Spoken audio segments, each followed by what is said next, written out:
എല്ലാവർക്കും നമസ്കാരം. എപ്പോഴെങ്കിലും നമ്മുടെ ഉള്ളിലൊരു അഗ്നിപർവ്വതം പൊട്ടിത്തെറിക്കാൻ പോകുന്ന പോലെ തോന്നിയിട്ടുണ്ടോ? ഭയങ്കര ചൂടും ഒരു അസ്വസ്ഥതയൊക്കെ. ആ ഒരു വലിയ വികാരമില്ലേ? അതാണ് ദേഷ്യം. അപ്പൊ ഇന്ന് നമുക്ക് ആ ദേഷ്യത്തെ എങ്ങനെയൊന്ന് തണുപ്പിക്കാം, എങ്ങനെ ശാന്തമാക്കാം എന്ന് നോക്കിയാലോ? അപ്പോ ഈ ദേഷ്യം വരുമ്പോ ശരിക്കും എന്താ സംഭവിക്കുന്നത്? നമുക്കതൊരു കഥയിലൂടെ മനസ്സിലാക്കിയാലോ? കാരണം ചില സമയങ്ങളിൽ ദേഷ്യം പതുങ്ങി വരുന്ന ഒരാളല്ല, അത് ശരിക്കും ഒച്ച വെച്ചോണ്ടാവും വരുന്നത്, വലുതായിട്ട്. അതെ, പറഞ്ഞ പോലെ തന്നെ. ചിലപ്പോൾ അത് വളരെ വേഗത്തിലായിരിക്കും, ഭയങ്കര ചൂടായിരിക്കും, ഒച്ചപ്പാടായിരിക്കും. അങ്ങനെ അതങ്ങ് വളർന്നു വലുതാവും. നമ്മുടെ ഉള്ളിലൊരു തീ ആളിക്കത്തുന്ന പോലെ നമ്മളെ ആകെ അസ്വസ്ഥരാക്കും. അതുകൊണ്ടാണ് കേട്ടോ നമ്മൾ ദേഷ്യത്തെ ഒരു അഗ്നിപർവ്വതത്തോട് താരതമ്യം ചെയ്യുന്നത്. ഉള്ളിലിങ്ങനെ തിളച്ചുമറിഞ്ഞ് എപ്പോ വേണേലും ഠേ എന്ന് പൊട്ടിത്തെറിക്കാൻ റെഡിയായി നിൽക്കുന്നൊരു വലിയ ശക്തി. അപ്പോ ഇതാണ് നമ്മുടെ കഥയിലെ ആള്, ആരവ്. അവൻ ഭയങ്കര സ്പെഷ്യലായിട്ട് എന്തോന്നുണ്ടാക്കുകയായിരുന്നു. നോക്കൂ, എന്ത് ശ്രദ്ധയോടെയും അഭിമാനത്തോടെയുമാണ് അവൻ ആ വലിയ ടവർ കെട്ടിപ്പൊക്കുന്നത്. ഓരോ കട്ടയും എടുത്തു വെക്കുമ്പോൾ അവന്റെ മുഖത്തൊരു സന്തോഷം കണ്ടോ? പക്ഷേ എപ്പോഴും നമ്മൾ വിചാരിക്കുന്ന പോലെ കാര്യങ്ങൾ നടക്കണമെന്നില്ലല്ലോ. ആ ടവറിന് എന്ത് സംഭവിച്ചു കാണും? ആ, ഇവിടെയാണ് നമ്മുടെ കഥയിലെ പ്രശ്നം തുടങ്ങുന്നത്. അയ്യോ, ഒറ്റ നിമിഷം കൊണ്ട് അവന്റെ എല്ലാ സന്തോഷവും പോയി. അവൻ അത്രയും കഷ്ടപ്പെട്ടുണ്ടാക്കിയത് ക്രാഷ്, എല്ലാം തകർന്നു വീണു. പക്ഷെ നോക്കൂ, ഇവിടെ ടവർ വീണത് മാത്രമല്ല പ്രശ്നം. ശരിക്കുള്ള പ്രശ്നം ഇപ്പൊ ആരവന്റെ ഉള്ളിലാണ് തുടങ്ങുന്നത്. അവന്റെ ഉള്ളിലെ അഗ്നിപർവ്വതം അത് പതുക്കെ ഉണർന്നു വരികയാണ്.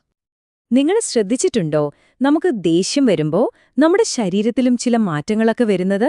ആരവിനും അതുതന്നെയാ സംഭവിച്ചത്. അവന്റെ ഹൃദയം പടപടാന്ന് ഇടിക്കാൻ തുടങ്ങി, കൈകൾ അറിയാതെ മുറുകിപ്പോയി, മുഖമൊക്കെ അങ്ങ് ചൂടായി. നമ്മുടെ ശരീരത്തിൽ എന്താണ് സംഭവിക്കുന്നതെന്ന് ശ്രദ്ധിക്കുന്നത് ആ ദേഷ്യത്തെ മനസ്സിലാക്കാനുള്ള ആദ്യത്തെ സ്റ്റെപ്പാണ് കേട്ടോ. അപ്പൊ ശരിക്കും എന്താണ് ഈ ദേഷ്യം? അതൊരു ഭയങ്കര ശക്തമായ വികാരമാണ്. ഒരു കാര്യം ഓർക്കണം, അങ്ങനെ ഒരു വികാരം തോന്നുന്നത് ഒരു തെറ്റേയല്ല. പക്ഷേ അതങ്ങനെ വരുമ്പോ നമ്മുടെ ശരീരത്തിലൊരു ചൂടും ഒരുതരം മുറുക്കവും ഒക്കെ ഉണ്ടാവും. ശരിക്കും ഒരു അഗ്നിപർവ്വതം ഉള്ളിൽ റെഡിയാവുന്നതുപോലെ. ഇപ്പോ ആരവന്റെ മുന്നില് രണ്ട് വഴികളാണുള്ളത്. ഒന്നുകിൽ ഉള്ളിലെ ആ അഗ്നിപർവ്വതം അങ്ങ് പൊട്ടിത്തെറിക്കട്ടെ, ചിലപ്പോ ആർക്കെങ്കിലും അതുകൊണ്ട് വേദനിക്കും. അല്ലെങ്കിൽ അതിനെ പതുക്കെ തണുപ്പിച്ച് ശാന്തമായി ഒരു തീരുമാനമെടുക്കാം.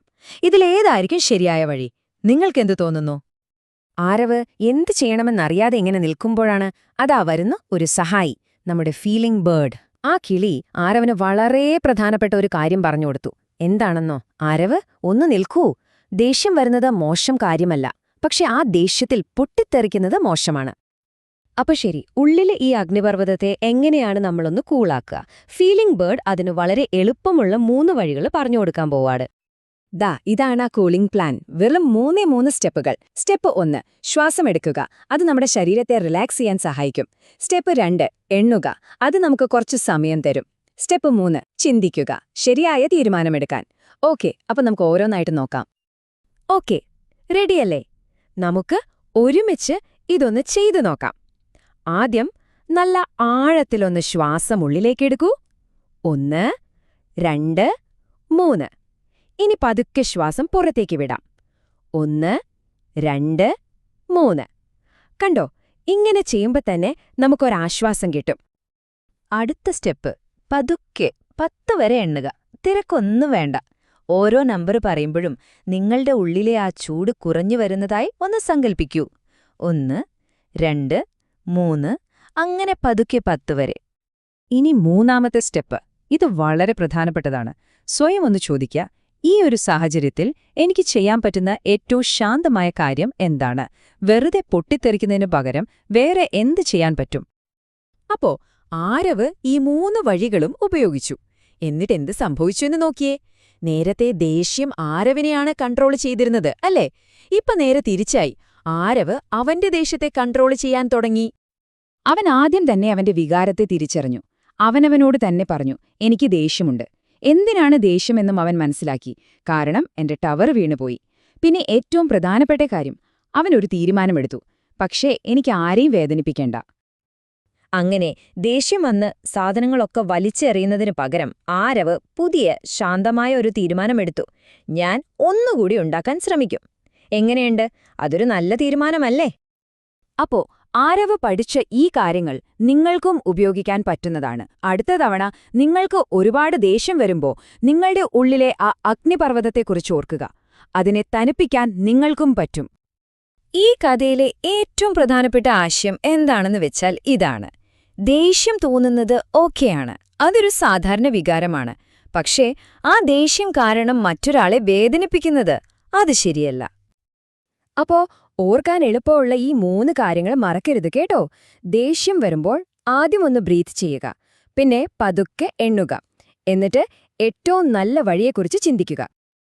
നമ്മുടെ ദേഷ്യം നിയന്ത്രിക്കാൻ പഠിച്ചതുപോലെ തന്നെ മറ്റുള്ളവരുടെ വികാരങ്ങളെ മനസ്സിലാക്കാനും നമുക്ക് പഠിക്കാൻ പറ്റും. അതെങ്ങനെയാണെന്നറിയണ്ടേ? അതിനായി ഞങ്ങളുടെ അടുത്ത ഭാഗം കാണുക. മറ്റൊരാളുടെ ഷൂസിൽ നടക്കുക എന്ന പേരിൽ ഒരു അടിപൊളി കഥയുമായി ഞങ്ങൾ വരുന്നുണ്ട്. സഹാനുഭൂതി അഥവാ എംപതിയെക്കുറിച്ചാണ് അടുത്ത കഥ. അതിനെപ്പറ്റി കൂടുതൽ അറിയാൻ ഞങ്ങളെ ഫോളോ ചെയ്യുക. ഇന്നത്തെ വിവരങ്ങൾ നിങ്ങൾക്കിഷ്ടപ്പെട്ടെങ്കിൽ തീർച്ചയായും ലൈക്ക് ചെയ്യുക, കൂട്ടുകാർക്ക് ഷെയർ ചെയ്യുക, പിന്നെ സബ്സ്ക്രൈബ് ചെയ്യാനും മറക്കരുത്. അപ്പോൾ അടുത്ത തവണ കാണുന്നതുവരെ ബൈ.